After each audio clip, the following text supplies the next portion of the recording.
am Tom Shillue, in for Greg on this very special edition of Gutfeld. Let's kick some things off with some jokes. So, we're hearing more about acts of heroism at the White House Correspondents' Dinner, and it's pretty inspirational stuff. Brian Stelter used his body to shield a crab cake. Chuck Schumer attempted to bore the gunman to death. Kamala Harris escorted the bartender to safety. Bill Clinton offered to pat down any suspicious interns. Mitch McConnell stayed hidden in his shell. And Joe Biden played dead. King Charles is visiting the United States. It's part of President Trump's plan to welcome leaders from across the Muslim world. That's all right. President Trump tapped the king's shoulder in a friendly gesture, breaking the unwritten rule against initiating physical contact with a royal, unless, of course, you're a teenager. EPA Chief Lee Zeldin slammed Connecticut lawmaker Rosa DeLauro for not knowing the law on environmental regulations. But DeLauro countered with the 3 questions she asks people who try to cross the bridge she lives under. Illinois Governor J.B. Pritzker refused to walk back his comments, calling Donald Trump a Nazi. He doesn't even think Nazi is a bad word, probably because he cannot see his own feet.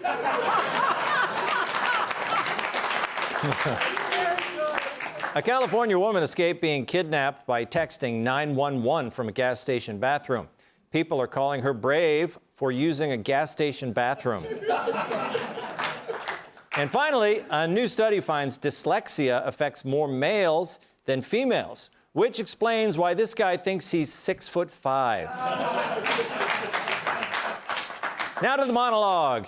After 3 attempts on Trump's life in under 2 years, you'd think the left would say, hey, maybe calling Trump Hitler isn't helping. But I wonder, are any of them concerned? The notion that any of us are concerned with so-called criticism from these phony Republicans, certainly as it relates to the comment related to maximum warfare everywhere, all the time, in connection with the redistricting battle that Republicans launched. You can continue to criticize me for it. I don't give a damn about your criticism. You don't give a damn. Yeah, that's what you want from your elected leaders. Chilly indifference. And his party's right behind him, ranting about threats to democracy, then threatening lives. They say it's both sides, even though Joe Biden's biggest threats were stairs and natural causes. Some of your critics may point to what you said in the State of the State last year when you compared the Trump administration to the rise of Nazis. What I was talking about was the fact that a constitutional republic was torn apart in 53 days in Germany in the 1930s, and that we need to watch out for that in this country. Much of what I said has been proven to be true. When people talk about destroying civilizations or calling people names, normalizing all of these things, we should not be doing that. The threat levels that are going up in part because of the president, his very low approval ratings, which unfortunately fuel a lot of disaffection. If Trump has low approval ratings, then it should be easy to beat him at the ballot box, right? Turns out it's not, if you run a mummy and a rummy. Now, after this shooting, they should be horrified. Instead, there's no regret for their words, no guilt. Worse, some think the whole thing was fake. Does Trump now again get victimized? Donald Trump now again gets victimized by an alleged would-be assassin in front of the perfect witnesses, the press. It doesn't make sense. The manifesto sounds like it was written by the FBI. I mean, it could have been written by him. We just don't know. There are 16 seasons of MasterChef. And it's so good when you don't want to watch the news about fake assassination attempts or what they're calling an assassination attempt. Somebody decided that, you know, they didn't need a lot of security. And who was that? Well, I can definitely believe Rosie watched 16 seasons of a cooking show. And if Joy Reid's worried about fakes, She should cancel her subscription to the Wig of the Month Club. So how does someone become so detached from reality? It makes sense if you visit Blue Sky. It's the left's version of X, created by those who were angry when Elon bought Twitter and unleashed a menace called free speech. So they built a bubble where their bad ideas flourished. It was a safe space. But by safe, I mean safe to talk about murdering the president. I scrolled through the app the day after the White House Correspondents' Dinner. I saw hundreds of people. Many were skeptical that it was even real. Others sympathized with the shooter, like liberal journalist Elizabeth Spears, who compared Saturday's shooter to Luigi Mangione, even pointing out that he doesn't even seem crazy. Well, of course he doesn't. That's the point. He sounds like a lot of ranting Blue Sky dopes. His manifesto is indistinguishable from what you would read on that platform every day, where assassination glorification is normalized, where Trump-Hitler comparisons are typical. And the media and the Dems, they validate their ideologies, giving comfort to those who wanted to believe they were right and Trump was evil. So that's why they treat this guy just like Luigi. They don't see a monster, just someone who thinks like them. So they'll say they stand against violence, but you can't say you're against violence while you're waving a Free Luigi banner, or cheering Charlie's murder, or making excuses for a teacher who shoots at the president. Because when you build a world where people repeatedly say that Trump is an existential threat, eventually someone's going to listen. Let's welcome tonight's guest. Minnesota needs her more than they need quality leering. Republican Senate candidate Michelle Taboya. He even gets heckled in divorce court. Actor, writer, and comedian Jamie Lissow. Her takes are so hot, they're causing climate change. New York Times bestselling author and Fox News contributor, Ken Tipp. And he comments on the news while blocking skyscraper views. Former NWA world champion, host of the Planet Tyrus podcast, Tyrus. All right, Michelle, so great to have you here. Thank you, Tom. I am rooting for you in the Senate race. Thank you. Thank you very much. Lord knows your state is making the news enough lately, right? Absolutely. It's great. Well, look, do you agree with me that the Democrats are glorifying violence after this shooting? Here's the amazing thing. The Democrats are the first ones to also talk about gun violence. In our research, there was that whole montage of, this is gun violence. We're not talking about guns. What about the gun violence? Gun violence, gun violence. But at the same time, they cheer on the people committing the gun violence, like Luigi Mangione, like this guy. It's sort of like guns bad unless they're used by the people that we okay against the people that we want them to use them against. For instance, I remember after Butler, when Trump's ear nearly got blown off and his head nearly got blown off, and there were people on Blue Sky and everywhere else saying they had one job and they missed. So in that case, for them, guns were okay. And in this case, the gun was okay as long as it's in the hands of the right person targeting the right person. Meanwhile, they want to take constitutional rights away from law-abiding people and write more and more laws against guns, which are constitutionally given to people. That's a right that we have to bear arms. And so criminals are always going to disobey the law. That's what makes them a criminal. But in this case, for some reason, the left is all right with it. So true, so true. Jamie, I'm going to read the question that Greg would have asked you, okay? You mind that? Many are speculating this was a hoax and it was staged, just like your comedy shows. Care to comment? Oh. Wow. Tom, I'll have you know that all my shows this entire year have been standing room only. The key is we just put out just a couple chairs.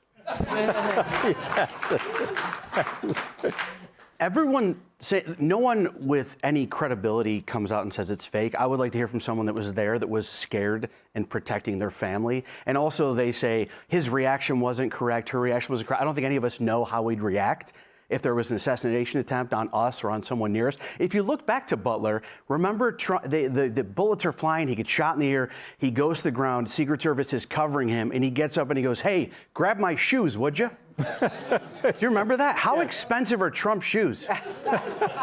But that kind of shows, I think it shows what kind of person you are and how you react to a situation like that. Like, if that had been me and I would have been like, hey, could you guys grab the that fell out of my pants when I was up there? You don't have to bring it to me. Just get it off the stage. That fell out. Why do you want your own? He's got to. I didn't really think it through. He was concerned with public outcry. Yeah. Yeah, he doesn't want someone else walking off with it, right? Or saying, hey, this guy just himself. I was going to say, I would probably my pants too, but I don't need to take it home. Okay, Kat. We've been seeing all day long, people have been arguing about this, and you have some people on the left, they're citing the statistics. Oh, a study says that violence on the right is worse than it's on the left. I can't see it that way at all. In fact, I look at their studies, and they're very goofy. They do things like they classify anti-Semitism as being right-wing. That's how they rig these studies. Right, and I think that in general, just this instinct to be, so partisan about it and fire back as if it's a partisan issue, when really it should be a human issue, that this was a scary thing, that somebody was charging this ballroom with a weapon trying to murder. I think you should just say, hey, call it out, rather than say, okay, well, also, you did. This is what my whole second book was about, right? Is about how when you start going back also to the rhetoric, this is because it's all connected, when you start dehumanizing people just because they have a different political opinion than you, then really bad stuff can happen. This is just one example of the bad thing that can happen. But a lot of it happens, as I was talking about yesterday, on a smaller scale, too. I mean, there's people who don't talk to their family members anymore over stuff like this. Or the example of Rosie O'Donnell. This is going to sound like I'm being mean, but I'm actually not. I think it's really good that she watched 16 seasons of MasterChef. I think that's a very healthy decision for her to diversify her programming than just like minute-by-minute Trump updates. Do you remember this? We were on Fox and Friends together years and years ago, and I suggested that she take a bath and a long list of activities to relax. She got very upset. Yeah, she doesn't like to bathe. She got very upset. She got very upset that I was like, she said I was being mean, and I was just like, hey, I loved you and Harriet the Spy. Like, I didn't try to whatever, but I think you really have to, if you make this your identity, where everybody who voted for this person is some kind of evil monster, and not just a person who voted for, and people have their reasons for voting whatever way they chose to vote, but it's actually not true that that is enough to know about a person, let alone to stop considering a person as being a person. Yeah, it's, she didn't take her own advice, because she's saying watch, the chef show, right? But then she wakes up early and she watches you on Fox and Friends. It's not healthy. A long time ago. She should have been watching more.